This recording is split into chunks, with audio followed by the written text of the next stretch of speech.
मित्रांनो, हा व्हिडिओ त्यांच्यासाठी आहे ज्यांनी आपल्या शेतामध्ये कोथिंबीर पेरणी केला असेल किंवा कोथिंबीर बेडच्या सहाय्याने लावून केली असेल, कोथिंबीरचं पीक त्या शेतामध्ये केलं असेल, तर कोथिंबीरच्या पिकामध्ये जे काही वाढ थांबते, पिवळेपणा येतो, हा व्हिडिओ त्यांच्यासाठी आहे मित्रांनो.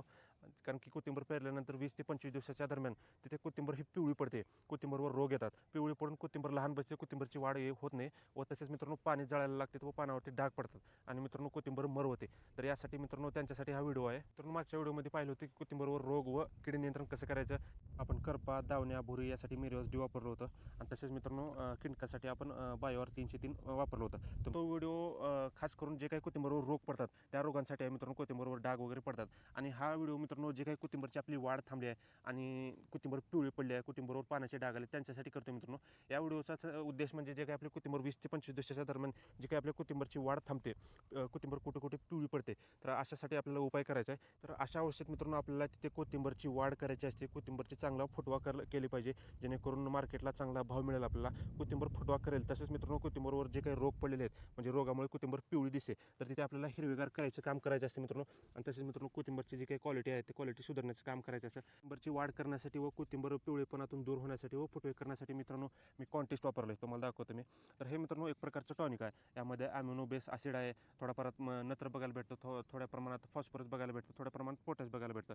तर मित्रांनो हे बायोस्टिम्युलंट आहे जेणेकरून जे काही आपले कोथिंबीर पिकाची वाढ थांबलेली आहे तर तिथे वाढ सुरुवात करतं मित्रांनो. आणि जे काय आपला पिवळेपणा आलेला आहे कोथिंबीरवरती तर ते पिवळेपणा दूर करतं. आणि तसेच मित्रांनो आपली कोथिंबीर फाटे फुटण्यास मदत करते जेणेकरून आपल्याला मार्केटला जाण्यास जास्त उत्पादन निघेल. होऊ शकता आबाळ आलेला आहे, तर या आबाळाच्या वातावरणात मित्रांनो कोथिंबीर ही पिवळी पडलेली असते. तर ह्या पिवळे पडण्याचं आपलं कारण म्हणजे यामध्ये सूक्ष्म अन्नद्रव्याची कमतरता असते, ते पण आपल्याला दूर करायचं या फवारणीमध्ये. मित्रांनो या कॉन्टेस्ट वापरण्यामुळे आपल्याला पूर्ण दुय्यम अन्नद्रव्याची पण गरज भागून जाते आणि तसेच मित्रांनो आपल्याला जे काही वाढ थांबलेली आहे तर तिथे मित्रांनो वाढ चांगली होते.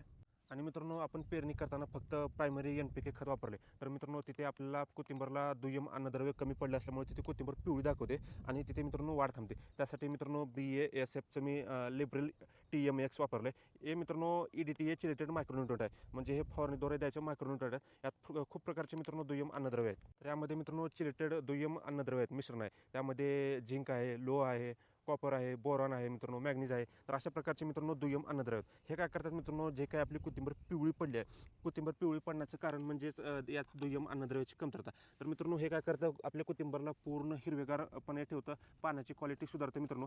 तसेच मित्रांनो आपली जे काही कोथिंबीरची वाढ तिथे थोड्या प्रमाणात खुंटली आहे तर तिथे वाढ ही करण्याचं काम करतं. आणि तसेच मित्रांनो आपल्या तिथे जे काही पांढरी मुळे आहे कोथिंबीरची तर त्या पांढऱ्या मुळेचा देखील तिथे विकास करतं. कोथिंबीर ही मार्केटमध्ये जायला किंवा भाव चांगला लागायला सर्वप्रथम मित्रांनो एकतर आपल्या कोथिंबीरची क्वालिटी चांगली पाहिजे, दाट हिरवेगारपणा पाहिजे, कारण की पानावर कुठले डाग वगैरे असायला नको आहेत. मित्रांनो कोथिंबीरला जर चांगला भाव घ्यायचा असेल तर चांगल्या क्वालिटीची कोथिंबीर आणावी लागते मित्रांनो, ज्या आपल्या पानावरती कुठले डाग पडले नाही पाहिजे. तसंच मित्रांनो आपली कोथिंबीर तिथे पिवळी न पडता चांगल्या क्वालिटीत हिरवेगारपणा जर असेल तर मित्रांनो तिथे आपल्याला चांगल्या प्रकारचा भाव मिळू शकतो. आणि तसंच मित्रांनो जे काही आपल्या कोथिंबीरचं वजन वाढणार आहे, म्हणजे सर्वप्रथम आपलं जे काही कोथिंबीर फुटवे करणार आहे तर त्यासाठी मित्रांनो ही फवारणी आहे. कारण की फुटवे केलं तरच मित्रांनो आपली कोथिंबीर जास्तीत जास्त कॅरेट भरू शकेल किंवा वजन देऊ शकेल आणि मित्रांनो प्लॉट भरून दिसेल.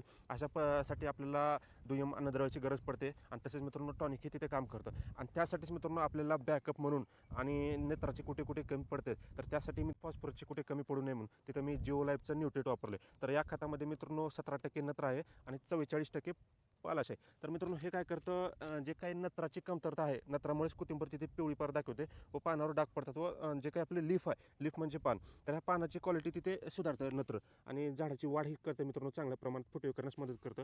आणि जे काही फॉस्फरस आहे मित्रांनो 44% फॉस्फरस या घटकामध्ये, तर फॉस्फरस काय करतं मित्रांनो, आपल्या पांढऱ्या मुळ्याची तिथे वाढ चांगली करतं आणि तसेच मित्रांनो आपल्या जे काही रोगप्रतिकारक शक्ती आहे झाडाची तर रोगप्रतिकारक शक्ती तिथे वाढतं जेणेकरून आपल्या कोथिंबीर कुठल्या दावण्या भुरी करपा येणार नाहीत. तर असं कॉम्बिनेशन वापरा मित्रांनो. या कॉम्बिनेशनामुळे आपली कोथिंबीर कुठे पिवळी पडणार नाही आणि पिवळे पडण्याचं कारण म्हणजे तेच दुय्यम अन्नद्रव्याची कमतरता, तर हे तिथे भागेल. आणि तसेच मित्रांनो आपली कोथिंबीर तिथे पिवळीही पडणार नाही, कोथिंबीर पूर्ण हिरवी टवटवीतपणे दिसेल आणि मित्रांनो कोथिंबीरची तिथे वाढ होईल आणि तसेच मित्रांनो तिथे कोथिंबीर फुटवे करण्यास मदत होईल आणि तिथे मित्रांनो कोथिंबीरच्या मुळांचा देखील तिथे विकास होईल आणि मित्रांनो कोथिंबीर मार्केटला जायला चांगली टवटवीत हिरवेगारपणा डार्कनेस येईल. नाही कोथिंबीरची काळोखी वगैरे, तर मित्रांनो काळोखी या फवारणी दरम्यान शक्य आहे, कारण की ही जर फवारणी केला त्या 3 घटकाची तर मित्रांनो आपल्याला सर्वात चांगली कुठलीच फवारणी करायची गरज नाही. या फवारणीवर मित्रांनो आपली कोथिंबीर ही मार्केटला जायला योग्य होईल आणि तसं मित्रांनो आपल्या चांगल्या दर्जाचं म्हणजे चांगल्या क्वालिटीची आपल्याला तिथे कोथिंबीर मिळण्यास प्रयत्न होईल.